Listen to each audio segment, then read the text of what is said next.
My name is Harry Offers. I'm living here in Machias, a nursing home. I'm 90 years old. I was born in East Aurora, New York. After that, I left there when I was a baby, and I went to Sardinia, New York, and lived for a while. And then I moved over to Colden and lived for quite a few years. And after that, I went to Ohio to go to work after I finished high school, which I went at Springville GI Hospital, or not GI Hospital, GI School, Griffith Institute. And from there, I worked for Sears for about 20 years. And in that time, I was going to be drafted into the Army, and a buddy of mine didn't like that idea. We went to the draft board to see where we stood on the draft, and they had the letters on the desk to be mailed. We told them we'd been into Cleveland to the Air Force office, and they took our name as prospects for being pilots. And we went back and told them, and they didn't mail the letters. About 6 months later, approximately, I guess, I don't remember exactly at this time, I got my notice to go, and they shipped me from plane out of Buffalo, not plane, a train, and went to California, where I did my pilot training, mostly. Well, the pilot training, before you even got in an airplane, you had to take about quite a few weeks of ground instructions. Talk about airplanes that the training plane would be flying, and a little bit of navigation, just breaking you into it. And then they sent us to another airfield where they had planes, and where we got in the air, and then you sweated it out that you made it. You'd go to 3 different schools ordinarily, flying schools. The primary ground school was not one of the flying schools. And a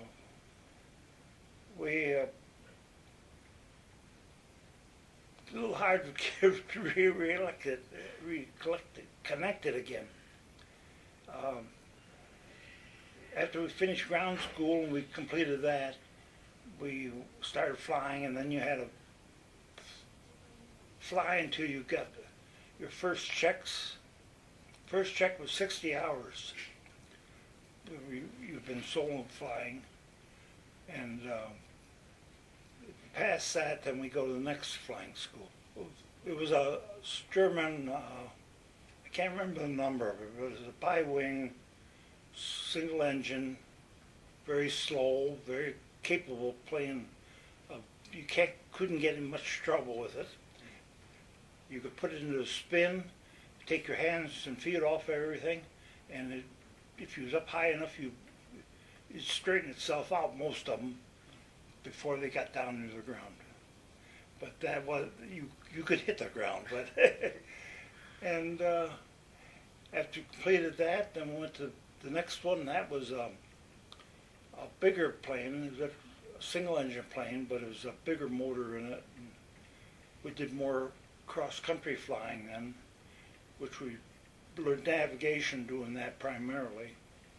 And the navigation at that time, we had a map, and we'd read the map, and we'd look for different roads that we knew we were close by, and we found someplace, and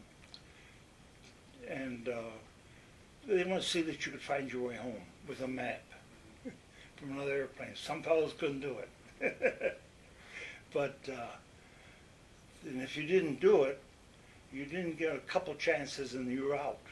You would maybe send you to navigation school or bombardier school, and kept you in the Air Force so they could. Yeah. And well, I was lucky enough to make it, and went from there. I went to another airfield in California, and I learned more single engine plane, more operations and so forth. And after that, I went to Arizona and put me in twin engine airplane trainers. And I had a couple months there. And after completing that school, we got our wings. And then after we got our wings, and when they sent us a twin engine, it was, we didn't know it at the time, but I ended up in a transport command. Troop transport, well, it wasn't transport, they had a name for it back then.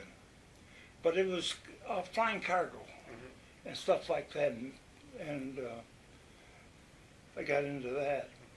And after we got my wings, then I went, many of the airlines took pilots to train them cross-country flying.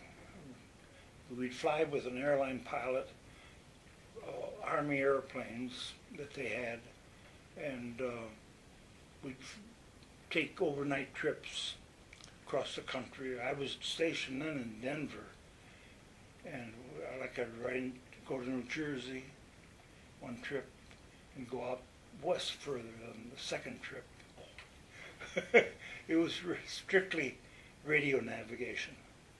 Well, we had the airwave navigation, which was a sound in your ears. The sound beams, the stations that you're going to, you had a book that told the field, give you the height of the field, the elevation, and it had the radio beacon, a signal that sent out a beam in 4 directions. It wouldn't, some of them would be off center, they weren't straight across. And those beams, one side had a certain sound to it, and the other side of that beam had the other side. And you learn to fly that beam down to the station. Then you should be near a landing strip.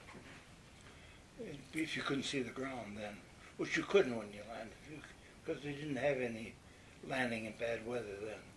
You didn't fly, you know. You take off in it, but you couldn't land on it. Unless you had visibility when you broke out underneath, so that you could put your wheels down on the ground. But the experience in flying for that, one of the flights, I don't know, I can't recall where it was that make a difference. I flew for a few hours with an instructor and flying radio beams all the time till we got down to where we were supposed to land. And you had let down. There's a sequence to all that stuff you do, how many feet per minute and all that kind of, to get down to your level, because you can't break out if you're in overcast.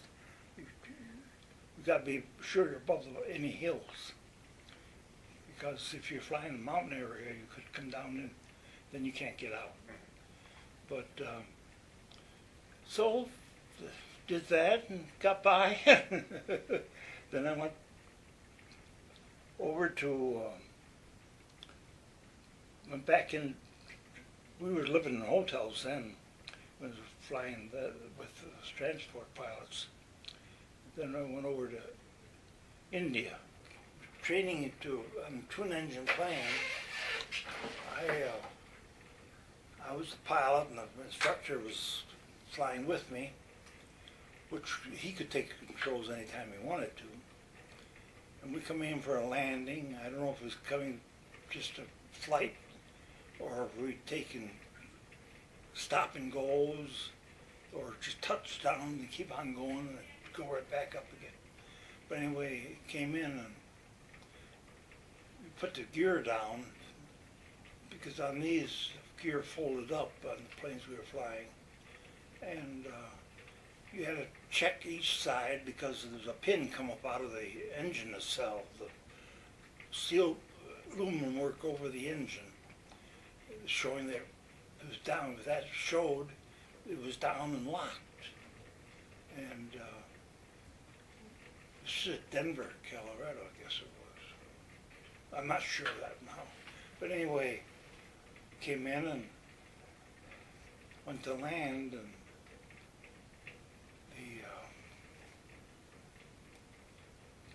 both of us I saw my pin, he saw his pin, at least he told me he did, and we landed, and the one gear flipped back and went down on the wing, and we skidded down the airplane.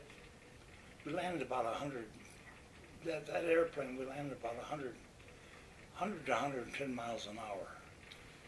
Most of them, up to that time, you come in and land about just above takeoff speed. So that you got a bumpy slide down that runway. Oh, I loved it. And I had opportunities to go up in the air around the country at home, I had a brother-in-law, he would have taken me out, paid for that when I was young, and I wouldn't get in that. But when it comes to the matter of walking or flying, but after, yes, in training, we had the first airplane that when we learned after we could soloed, when we got flying, we had to drop down to 500 feet, pick out a crossroads, a standard crossroad, and drop down and start flying figure eights around those four legs, come around, doing. You're supposed to try to find out what area the wind was blowing from and to, so that when you made your swing around, if you were flying with the wind, you had to cut it in closer to make a sharper turn, and on the other side you'd have to hold it out more. So that was a training point of it. And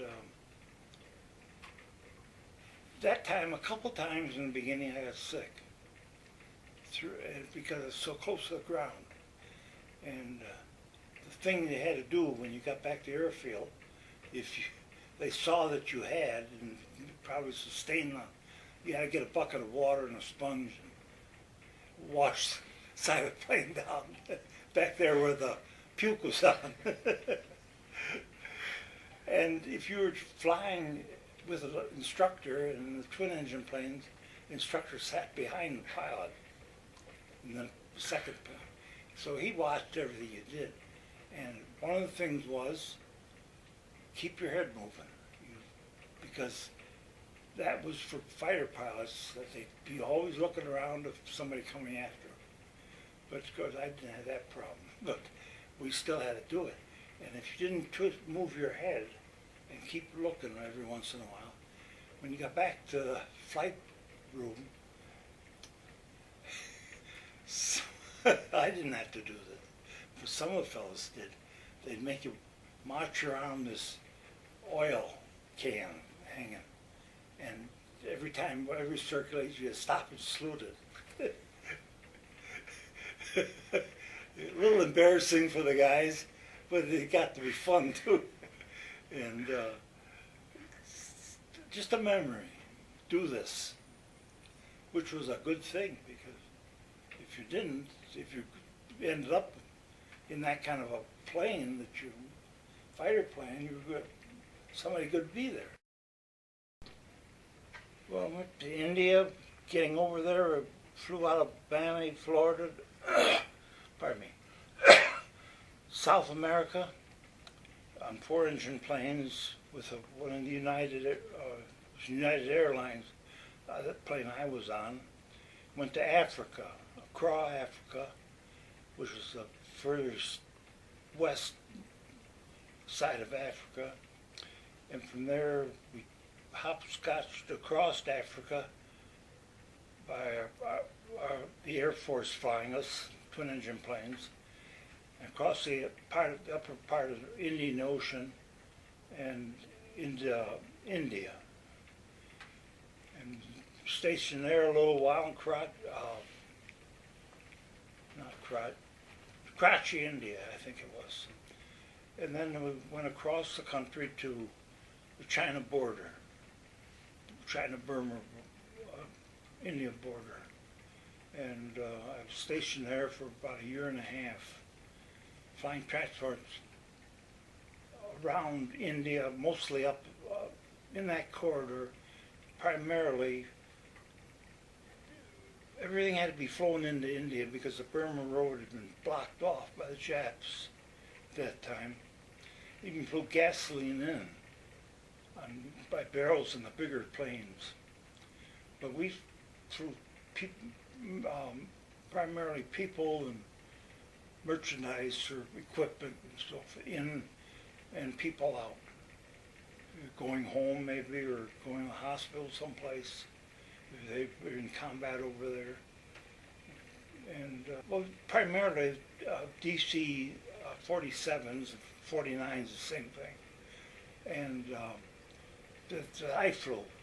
The bigger planes over there, that they flew over the hump into China to get they were twin engines, but they go higher. They were C-46s, Curtiss, and 4-engine planes they used on that flying. So that's over there. That's primarily what I did for a year and a half. And you'd have some excursions to other places in India because we had many bases. Fact is, the British owned it, but they didn't have anything there. Most electric lines were being put up by U.S. government for electricity and generators, wells being dug, so we get water. Yeah. It was quite a crude. It was some crude bases. We had hatched roofs. It'd be hay roofs with bamboo strips woven for the walls.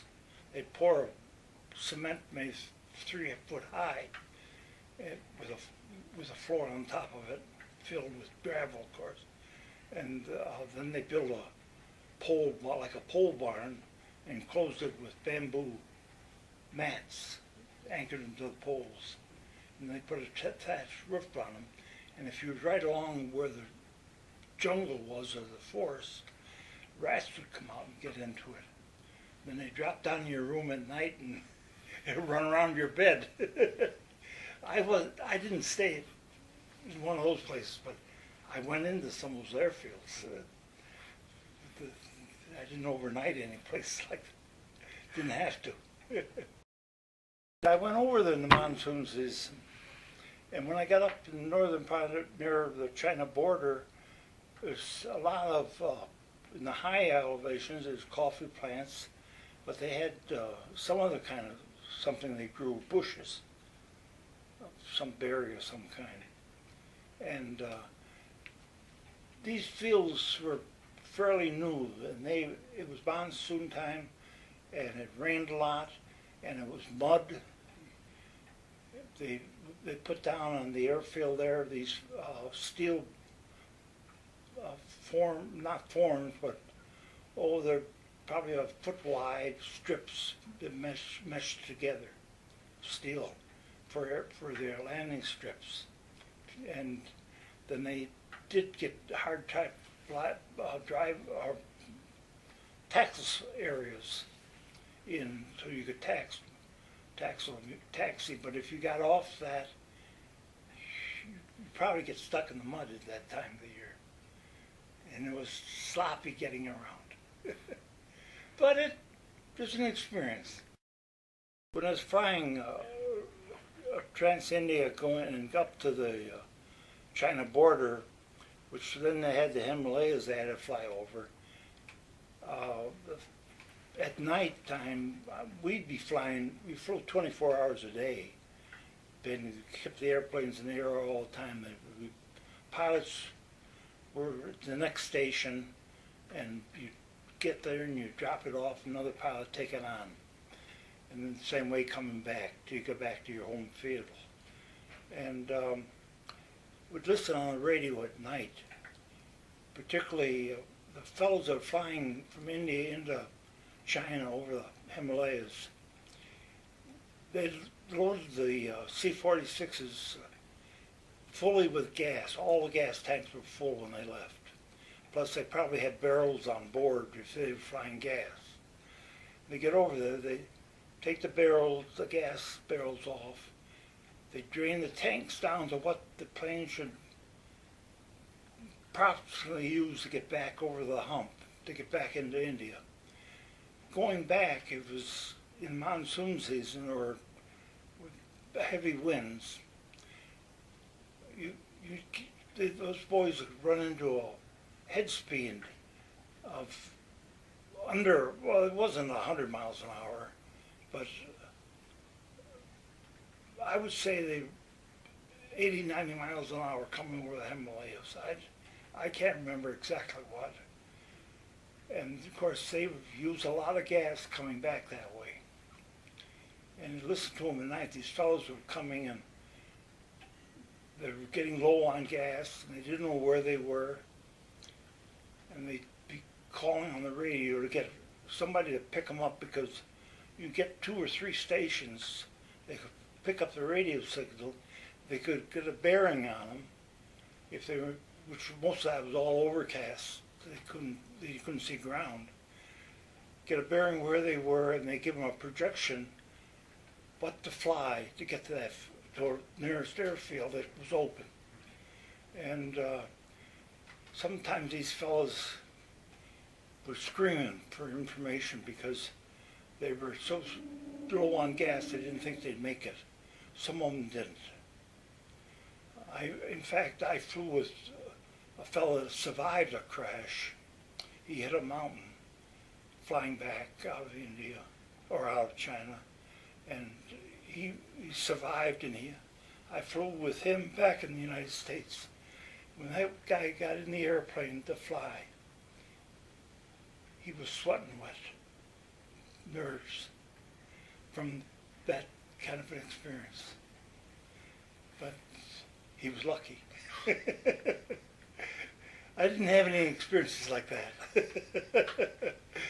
I had a pretty easy going. You get up for your breakfast, and you do what you had to do, brush your teeth and wash your face and stuff like that, because all we had was cold water over there in the beginning. We call it a latrine, you know.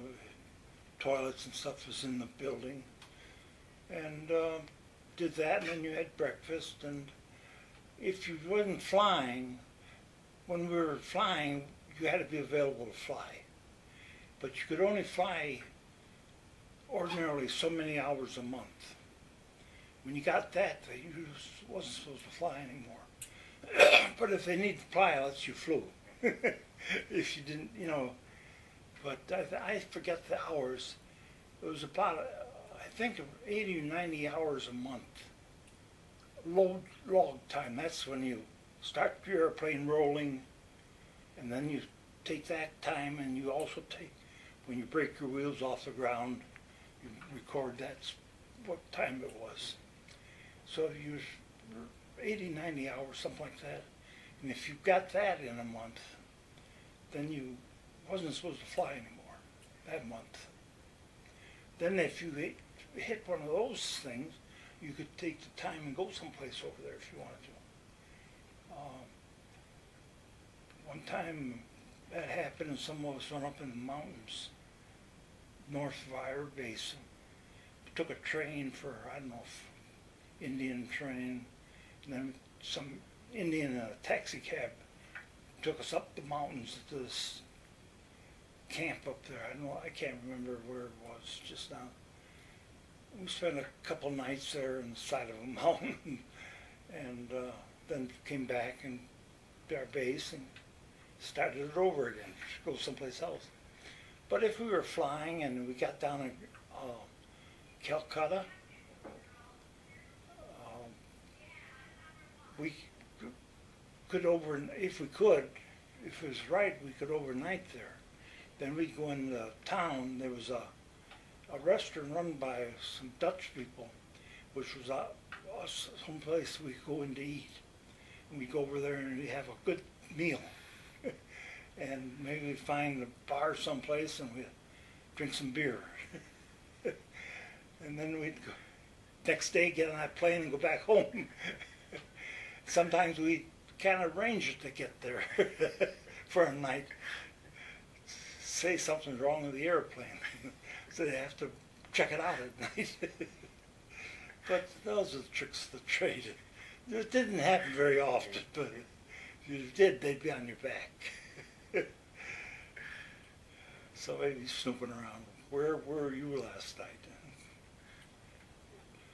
There was warnings sometimes when we were flying up to China, or Burma-China border, that they could be flames, so I never saw anything.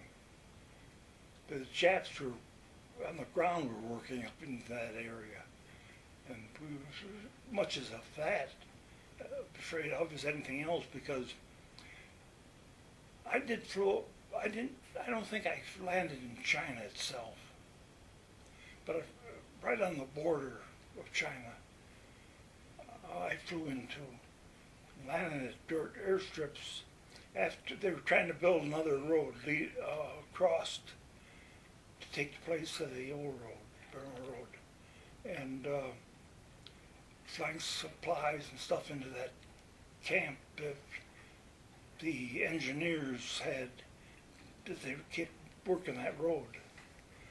And there we had to be careful of sniper fire when it come into land at these airstrips, because they were out in, of course, a large area. They were dirt runways, but if there were snipers out there, they could. And some fellows did get some bullets. Who shot them?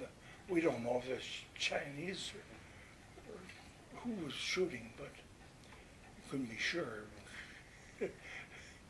But they had not. It wasn't a serious thing. Although I had two buddies lost, and they'd never been found when I came back home. They were flying in that general area. But we also did airdrops. We give you a map with a spot on it showing where it was, and you had some references from the ground. You knew where it was, and you'd find the markings.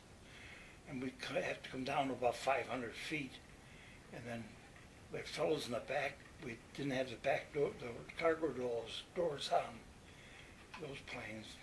When they got there, they get the stuff near the door, and then when we signal them that we were over the area, they kick them out, and the parachute would let them down to the ground. And then they come out of from the trees and grab the stuff and go back in. A line on the ground, how you come down, what direction, what you had your, because there was one I remember, well, they had a fighter plane on this strip that right in the forest.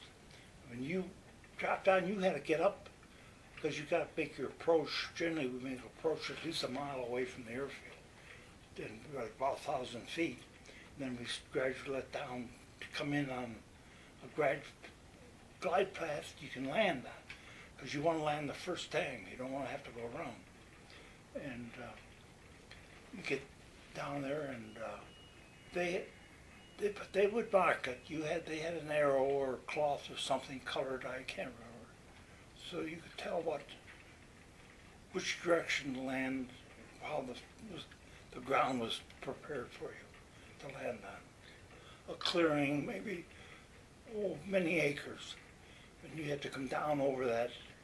And they'd kick them out. When we got over it, we'd ring a bell, and the fellows would kick the stuff out, and then we'd make a circle around, and they'd have more stuff at the door, and we could go again. Yeah, I was stationed in Miami, Florida, and from there we flew a couple trips a week. One day we'd head for South America and go down there. We'd have one stop overnight getting down to where we'd leave the cargo or the passengers, where they took them across the ocean on 4-engine planes. then we fly back, and if there's anything we had should pick up or deliver, of course we had to do it. On the route, we didn't go off the route. And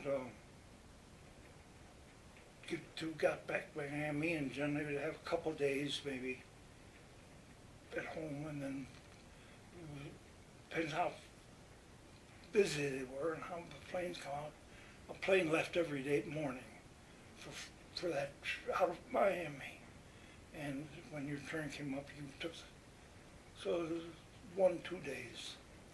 We'd do the trip again. Then some trips went down the Caribbean to Trinidad. That was a good trip because we went down there. We could get some good Jamaican rum, and you could buy liquor down there too, much cheaper than the States. Yeah. So we'd bring a bottle of that home with us because they didn't check us coming in. If you had it in your bag, they didn't look in our bags. But they wouldn't have done anything if they did. I think a year or more, because my wife and I lived down there. We had an apartment in Miami, Florida, that we lived at. I came back from overseas, and I was up in Michigan, flying a couple places, just nothing in general, just keeping us busy.